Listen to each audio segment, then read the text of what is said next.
नमस्कार मित्रांनो मैत्रिणींनो, welcome to my channel. Kamali याच्या भागामध्ये हे दाखवलं गेलं आहे की आपल्याला इथे अनिका, रागिनी आणि कामिनी ह्या तिघांची चांगली जंगी पार्टी म्हणलं तरी चालेल, हीच चाललेली असते. कारण की 12 वाजेपर्यंत अन्नपूर्णाची मोठी नात ह्या घरामध्ये जर नाही आली तर ही सगळी काही प्रॉपर्टी अनिकाच्या नावावरती होणार आहे, असं काही ह्यांनी जाहीर केलेलं असतं. त्यासाठी ही ग्रँड पार्टी द्यासाठी असते. तो पण राजन इथे अन्नपूर्णापाशी बसलेला असतो. अगं आई, बाबांची ही अवस्था झाली ते मला माहिती आहे, पण त्यांना साथ देण्यासाठी, आम्हाला आधार देण्यासाठी तो होती. सगळं ही बिझनेस उभ्या करण्यामध्ये तुझं सगळं प्रयत्न आहेत आणि ह्या अनिकाच्या हाती देऊन तू खूप मोठी चूक करतेस ग.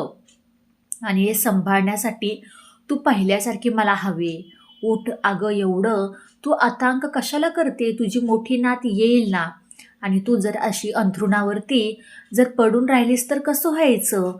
सगळी काही प्रॉपर्टी आज बघ अनिकाच्या नावावरती होणार आहे, जे तुझ्या मनाच्या विरोधामध्ये होणार आहे. अगं उठ, एवढं अंथरुणाला नको खेळून राहूस, असं काही म्हणत असताना राजन खूप रडायला लागतो. इकडे बाबाही त्याचं बोलणं ऐकून खूप रडतात. मग बाबांना सांगता येत नसतं की अरे, आपली कमळी नात आहे मोठी, ती ह्या घरची नात आहे मोठी, ती लवकरात लवकर ह्या घरात येणार आहे किंवा घेऊन ये, असं भरपूर सांगण्याचा प्रयत्न करत असतात. तोपर्यंत ते कामिनीने तर पहिल्यांदाच त्या गुंडांना सांगितलेलं असतं, एक बाई येईल आणि तिच्या डोक्यावरती पदर, तोंड लपवणारी, तिला अजिबात एंट्री द्यायची नाही. आणि 17-18 वर्षाची एक पोरगी पण तिच्यावरती चांगलं लक्ष ठेवायचं, असं काही गुंडांना ती पहिल्यापासूनच सांगत असते. आणि आतमध्ये येते तर पाहते तर काय, इकडे अनिकाचा तो दुसराच काही रुबाब असतो. अनिका एकदम छान प्रकारे असा तयार झालेली असती, खूप अशी प्रिन्सेसच दिसत असते. तो पण कामिनी अनिका म्हणत असते की अगं आजी, मॅड आजी, तुला माहिती आहे ना, एक तर मॅड आजी अंथरुणावरती बसली आहेस आणि तू दुसरी मॅड आजी. काय चाललंय काय? तुझ्यासमोर दिसतंय ना मी मोठी नात आहे म्हणून, आणि काय म्हणतेस तू? सगळ्यांना मोठी नात येणार आहे, त्यांचं स्वागत करायचं, लाईटा वगैरे लागल्या पाहिजे, त्यांच्या फुलांचा वर्षाव झाला पाहिजे, असं काय बोलतेस तू? अगं तुझ्यासमोर मी बसले ना, आणि हे काय चालवलंयस काय तू? रागिनी सुद्धा तेच बोलायला लागले असते, आईचे शब्द. अनिका म्हणते, मॉम, 2 मॅड आजी आहेत त्या आहेत, तू तिसरा नंबर लावणार आहेस का? असं काही बोलत असताना रागी म्हणते, अगं शांत हो जराशी, काय बोलतेस काय तू? हे बोलण्याचा कुठला प्रकार झाला तुझा? तोपर्यंत अनिका जरा शांत बसते. तोपर्यंत नयनतारा ह्या पार्टीमध्ये येते, राजनपाशी येते. म्हणजे राजन, कशी आहे अन्नपूर्णांची आजींची तब्येत? तोपर्यंत राजन म्हणतो, काहीही फरक नाही आहे आणि पहिल्यासारखीच आहे ती अजून. नयनतारा बसते. अन्नपूर्णाला म्हणते, तुमची मोठी नात येईल, पण मला नाही वाटत की अनिकाच्या नावावरती तुम्ही प्रॉपर्टी करावी. तुमची नात नाही आहे असं वाटत नाही, तिच्यात एकही गुण तुमच्यासारखा नाही आहे. आणि सगळी काही प्रॉपर्टी तिच्या नाव केली ना, सगळं काही आत्तापर्यंत तुम्ही अंपायर उभं केलं होतं ते सगळं काही उद्ध्वस्त व्हायला वेळ नाही लागणार, असं काही बोलत असताना नयनतारा खूप अन्नपूर्णाशी बोलण्याचा प्रयत्न करते. तिलाही खूप वाईट वाटतं. ह्या घरावरती हे नक्की कोणतं संकट येऊन पडलंय आता, तिलाही कळायला मार्ग नसतो.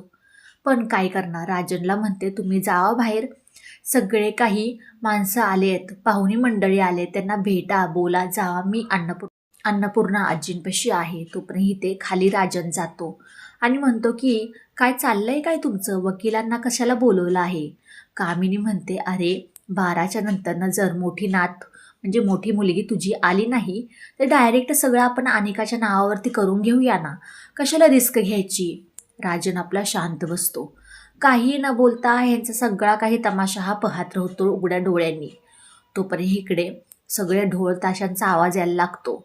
खूप असं रथातून म्हणतात ना, राजा महाराजा येतात, त्या प्रकारे कोणाची एंट्री होती? आपल्या कमळीची एंट्री होता क्षणी रागिनी, कामिनी, अनिका म्हणतात की अगं तू उतर खाली, ह्या महाजनांच्या ह्या वारसाच्या खुर्चीवरती तू का बसली आहेस?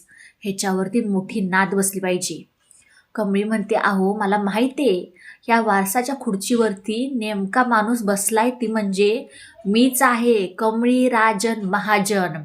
असं काही म्हणल्यानंतर ना राजनला ते एकदम धक्काच बसतो. अरे, माझी मुलगी कमळी?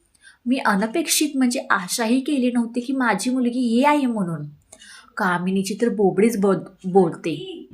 कमळी सगळ्यांसमोर अशी काही अनाउन्समेंट करते, सगळ्यांचे काही बोलती बंद होते. खास करून अनिका, कामिनी, रागिनी ह्यांचा प्लॅन पूर्णपणे फ्लॉप झालेला असतो. कमळी म्हणते आजीनी जी काही प्रॉपर्टी आत्तापर्यंत मोठ्या मुलीच्या नावावरती करणार आहे ती मुलगी मी आहे, कमळी राजन महाजन. असं काही बोलल्यानंतर ना कामिनी म्हणते, अगं तू अशी कशी असू शकते? पण राजनला विश्वास असतो की ही काही खोटं बोलू शकत नाही. कमळी बोलणारी ती सत्य आणि कुठल्या तरी पुराव्याशिवाय ती बोलू शकत नाही. एवढं डेअरिंग तर करणारच नाही. नयनतारा, ऋषी आणि बाबांना माहीत असते हीच आपली नात आहे. नयनतारा आणि ऋषी हे पाहता क्षणी एकदम थक्क होतात. अरे, कमळी राजनची मुलगी म्हणल्यानंतर काय बातच वेगळी आहे या. पण येणाऱ्या काही भागामध्ये आपल्याला सगळ्यांसमोर गौरी येताना दिसणार आहे. गौरीनेच कमळीला आणलेलं असतं आणि तीच म्हणलेली असते की राजन, तुमची मुलगी कमळी आहे आणि हे सगळं काही सत्य लवकरात लवकर सगळ्यांसमोर येणार आहे. आणि चांगलीच या अनिका, कामिनी आणि रागिनीला चांगलीच कमळी आपली इंगा दाखवणार आहे. व्हिडिओ शेवटपर्यंत पाहिल्याबद्दल खूप सारे मनापासून धन्यवाद. आवडल्यास लाईक, शेअर, सबस्क्राईब करायला अजिबात विसरू नका. चला भेटूया आपण पुढच्या व्हिडिओमध्ये. बाय बाय सगळ्यांना.